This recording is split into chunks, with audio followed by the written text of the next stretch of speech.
Lei Maria da Penha, ela inova ao trazer especialmente o que a gente chama medidas protetivas. O que é isso? São medidas que o Poder Judiciário pode conceder às mulheres vítimas de violência na tentativa de protegê-las de uma nova vitimização. Em alguns casos, quando é uma agressão mais séria, a possibilidade de o juiz decretar a saída do lar desse indivíduo agressor e, além disso, em circunstâncias muito extremas, a prisão do agressor. A nossa é a legislação mais avançada, porque ela foca na mulher. Ela não foca na família, ela não foca em outro sujeito. É uma das poucas legislações cujo sujeito protegido é a mulher, e isso faz muita diferença. Então, o problema não é a lei ela tem os mecanismos mais avançados. Por exemplo, a Lei Maria da Penha prevê que relações homoafetivas femininas sejam abarcadas pela lei. A Lei Maria da Penha prevê que violências que aconteceram entre namorados ou ex-namorados também sejam abarcados pela lei. Não precisa coabitar, não precisa morar na mesma casa para que essa violência seja abarcada pela legislação.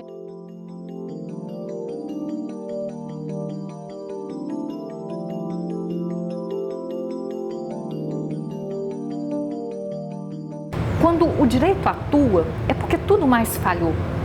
Quando há necessidade de uma medida protetiva, é porque, na verdade, houve uma longa escalada, houve um longo processo de caminhada para a violência. As leis não solucionam tudo. Eu acho que a grande vantagem da Lei Maria da Penha foi trazer uma visibilidade sobre o tema, foi trazer uma visibilidade sobre a situação da mulher em violência doméstica, familiar, afetiva. A gente precisa também trabalhar uma maior conscientização, tanto desses homens quanto dessas mulheres, para que eles entendam o que é essa violência.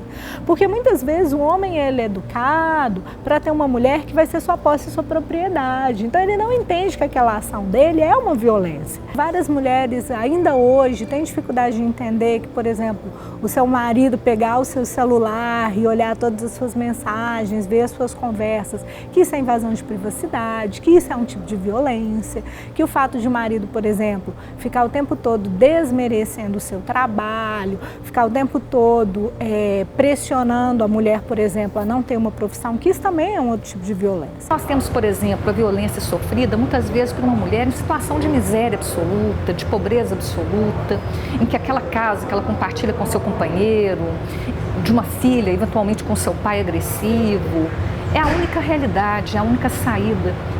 Muitas vezes há vários filhos envolvidos no casal, a submissão econômica talvez seja mais terrível. Essa é uma realidade.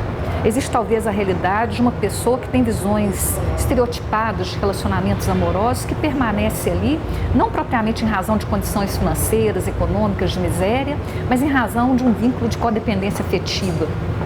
O principal obstáculo ainda é a dificuldade, muitas vezes, de os juízes aplicarem prontamente essas medidas protetivas. Então, em algumas situações, eles ainda justificam que só a palavra da mulher é muito pouco para a aplicação dessas medidas protetivas, que são medidas protetivas muito gravosas para o homem, porque muitas vezes significam o seu afastamento do lar. Então, uma tentativa muito ainda de proteger a família. A grande questão é que, num determinado momento, através da família, através das escolas, através de novas perspectivas aí de gênero, as mulheres elas sejam criadas, sejam cultivadas a serem cada vez mais independentes. Deixar o papel de vítima, que é um papel muito difícil e que secularmente a mulher foi colocada, para assumirem aí o papel de protagonistas da sua própria história, de senhoras do seu próprio destino.